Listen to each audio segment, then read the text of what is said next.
On a appris ce matin qu'il allait y avoir toute une réforme dans le milieu de l'éducation. Certains ont peut-être fait le saut. Il y a des mots qui ne seront plus appris par nos jeunes, ou des mots qui seront plus obligatoires d'être appris d'apprendre, comme amérindien, par exemple, messe. On peut penser à truie aussi. Ça a fait sursauter, mais ça venait avec un autre gros pan de réforme pour apprendre davantage le français. Communication orale, écriture, lecture, activité culturelle. Le ministre Bernard Drinville, ministre de l'Éducation, est avec nous pour en parler. Monsieur Drinville, bonjour. Bonjour, Philippe Vincent. Je pense que ce matin, tout le monde a fait le saut avec les mots. Ouais. La liste des 3000 mots qui changent, pourquoi on enlève ces mots-là? Pourquoi on enlève... Il y a peut-être qui sont plus simples, amérindien, esquimau. Je veux dire, c'est des vieux mots péjoratifs qu'on enlève, mais pourquoi enlever truie? Pourquoi remettre BDS? C'est qui a fait ce choix-là? C'est des experts, des spécialistes de la langue qui ont dressé donc cette liste-là. Vous avez raison, avant que je vous dise comment ils y sont arrivés, vous avez raison de dire que c'est 2700 mots, dans le fond, que tous les élèves du Québec vont apprendre. Alors, on en a retiré de la liste, on en a ajouté, parce que si tu veux arriver à 10... Tu étais déjà à 2700. Si tu veux changer un peu cette liste-là, la moderniser, il faut qu'il y ait des mots qui sortent pour permettre à d'autres d'entrer. Maintenant, alors plus... C'est pas vous qui avez fait ça, tout seul. Non, c'est des experts qui sont donc des spécialistes de l'enseignement de la langue. Donc, les enseignants de français ont été consultés, il y a des chercheurs en langue française qui ont été consultés, des professeurs d'université et tout ça. Et la manière qu'ils ont fait ça, c'est qu'ils ont regardé les livres que lisent les jeunes, les livres jeunesse. Puis, ils ont dressé une base de données de 5000 mots. Donc, 5000 mots auxquels les jeunes sont exposés le plus souvent dans les livres qu'ils lisent. Puis de ces 5000-là, ils en ont sorti 2700. Alors, il y a des mots, effectivement, qui sont retirés, d'autres qui sont ajoutés. Mais les mots qui sont retirés, Philippe Vincent, ça n'empêche pas les enseignants de les enseigner. Non, c'est ça. Mais c'est ce que je disais, là. Ben oui, dans le fond, on parle d'une liste de mots obligatoires. Moi, je savais même pas que ça existait, là. Je veux dire, l'école, elle ça existait, fait longtemps. mais elle n'était pas obligatoire. La différence avec ce qu'on annonce aujourd'hui, c'est qu'elle devient obligatoire. Donc, on veut, par exemple, que tous les élèves du Québec apprennent le mot québécois, apprennent le mot culture. Mettons, pourquoi chameau, là? Je sais que c'est un des mots qui est là-dedans, que tout le monde a fait comme pourquoi on le met là, puis on enlève ski. Ben oui, puis vous avez raison. Moi aussi, je me suis posé la question. Par contre, tu sais, j'ai demandé vert, le vert comme un verre de terre. J'ai dit, voyons, c'est quoi? Mais est-ce qu'on les met tous, le vert, vert, c'est pour ça qu'ils ont ajouté vert, comme un verre de terre. C'est parce qu'ils veulent l'enseigner avec le vert. Le vert. Puis le vert du crayon. Le vert du crayon. Puis vert là-bas. Vert là-bas. Okay. C'est pour regrouper les homophones. Okay. Fait qu'il y a des raisons aussi pédagogiques d'ajouter certains mots. A priori, tu regardes, tu comprends pas trop. Comme la date qu'on mange, c'est pour la même raison. Okay. Pour date, comme date du calendrier. Est-ce qu'il va y avoir un examen en secondaire 5 de donner une définition de ces 3000 mots-là? Non, comment on va évaluer que c'est rempli l'obligation de bien les connaître et de les maîtriser? C'est une excellente question. Moi, je vous dirais, le processus d'évaluation va suivre. Aujourd'hui, on n'annonce pas l'évaluation. Alors ça va venir. J'ai hâte de voir effectivement comment on va s'en assurer.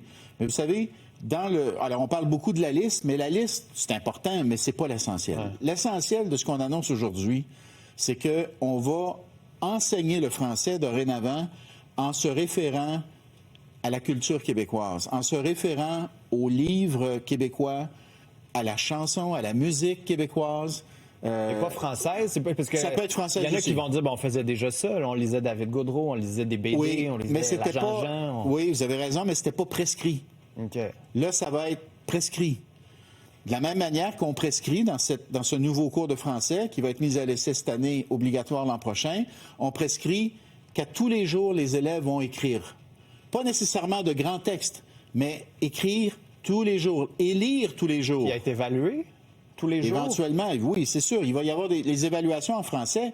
C'est certain qu'elles se poursuivent parce que tu as 3 bulletins par année. Puis éventuellement, quand tu arrives en 4e année, tu as un examen du ministère en français. Puis en 6e année, tu as un examen du ministère. Non, mais ils ne seront pas évalués tous les jours. Là. Mais non. Alors, mais ça, il n'y aura pas des dictées tous les jours. Ben non. Mais je sais pas. Moi, non, mais vous avez raison. Non, mais vous avez raison.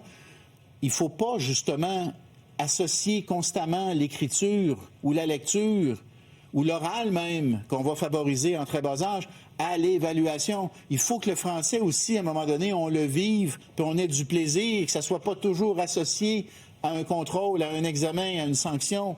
Alors, moi, là, je veux pas, là, tu sais, des dictées, il peut y en avoir encore, là. Il n'y a pas d'enjeu. Comme les exposés oraux, il peut y en avoir encore. Mais ce qu'on dit dans ce programme-là, c'est ça n'a pas besoin de toujours être des exposés oraux. On peut pratiquer l'oral. Un enfant de 6 ans qui arrive à l'école, probablement qu'il va être plus à l'aise de développer... Dans la causerie, oui, autour de la avec un table. petit groupe. Tu te mets avec tes amis, 4-5 de la classe, et tu discutes de ta fin de semaine.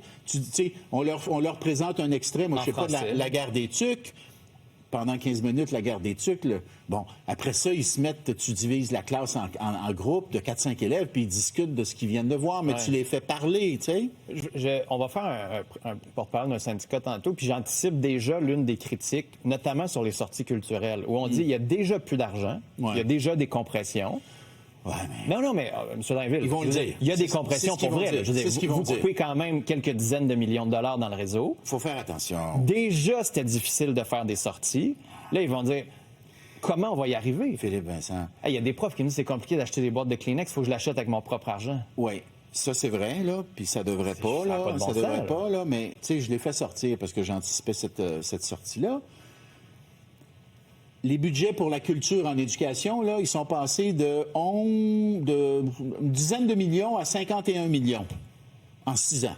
Mais les besoins, vous le savez. Là. Bien, M. Foisy, je suis d'accord, mais le problème, c'est qu'à un moment donné, tu peux augmenter, puis augmenter, puis augmenter, mais il y a une limite à notre capacité, à un moment donné, d'augmenter. Vous augmentez les demandes, puis les budgets ne suivent pas avec les nouvelles demandes. Oui, mais là, je trouve que de passer de, grosso modo, 10 à 50 millions, là, je pense qu'il y a moyen de moyenner. Puis par ailleurs, tu sais, les restrictions budgétaires, là, ils ont le dos large par moment.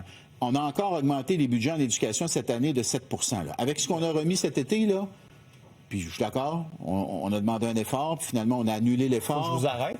On va prendre une courte pause. Puis on revient. La discussion se poursuit dans les prochaines secondes. Une courte pause.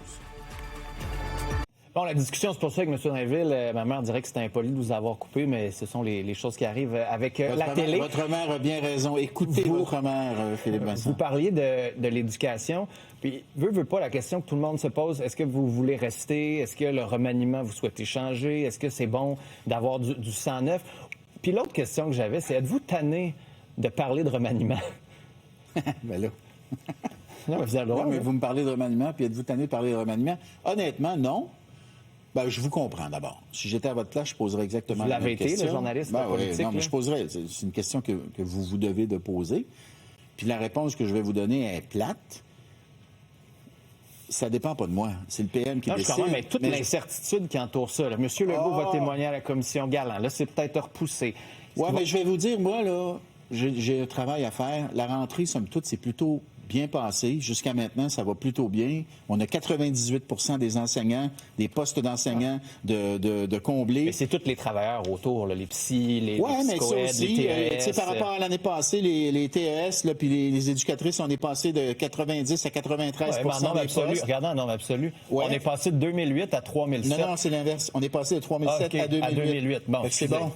C'est bon, même chose pour les professionnels. On est passé de 700 à 500. Il y en manque quand même pas mal. Là. Oui, mais il y a quand même des améliorations. Puis, tu sais, moi, je peux pas arriver puis dire, avec une baguette magique, je vais mettre fin à la pénurie. Mais je peux travailler pour améliorer le portrait, puis c'est ce qui se passe. Alors, ça, je trouve ça très valorisant, parce que je vais répondre à votre question. Je trouve ça valorisant, je trouve ça motivant, parce que j'ai l'impression, quand même, malgré tous nos défis, je nie pas ces défis-là, on améliore quand même la situation.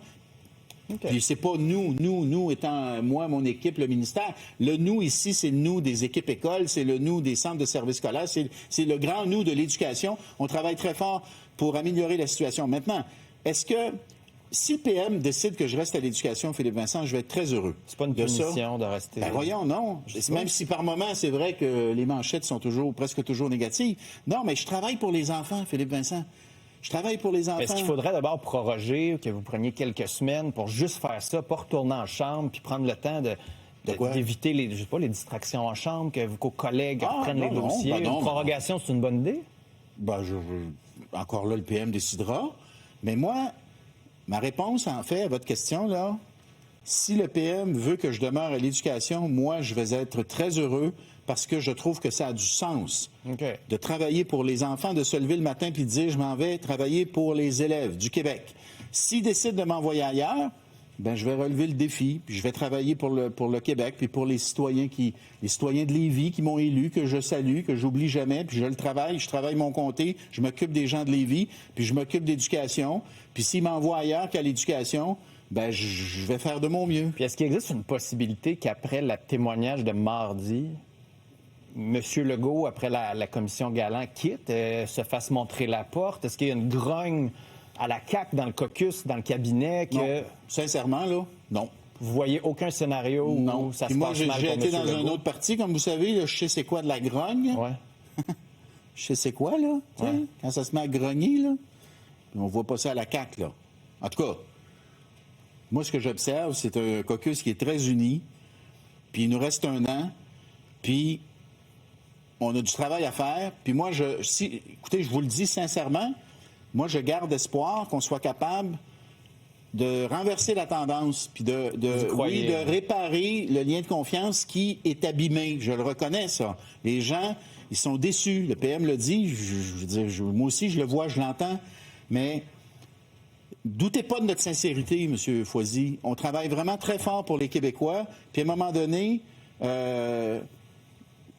moi, j'ai espoir que, tu sais, aujourd'hui, là, on annonce un nouveau cours de français, là, puis l'idée, la première, là, qui m'a animé quand j'ai donné l'orientation aux experts, c'est de dire le français, c'est pas seulement une langue de communication, c'est la langue par laquelle on transmet notre culture, notre musique, nos valeurs, nos chansons, notre cinéma, notre théâtre, notre poésie. Et donc, l'école peut jouer un rôle pour mieux maîtriser le français, mais aussi pour faire contrepoids à Netflix, à TikTok, aux influences qui viennent d'ailleurs, pour que nos élèves qui ne sont pas suffisamment en contact avec la culture québécoise, pour qu'ils le soient grâce à l'école. C'est bon, ça, Philippe Vincent. C'est pas nécessaire. Il n'y a pas de solution magique là-dedans, mais c'est bon. C'est bon pour le Québec, c'est bon pour nos enfants, c'est bon pour la langue, c'est bon pour notre culture.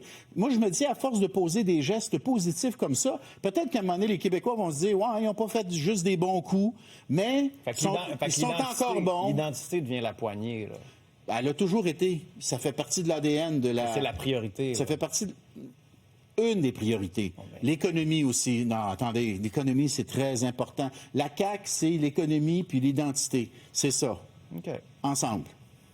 Je ne savais pas que c'était l'éducation, mais là, l'entrevue est finie. Fait que mais l'éducation, c'est important. Le PM ne cesse de le dire. Ma mère va être déçue, il faut que je vous coupe encore. Merci. Au plaisir. On la salue, votre mère.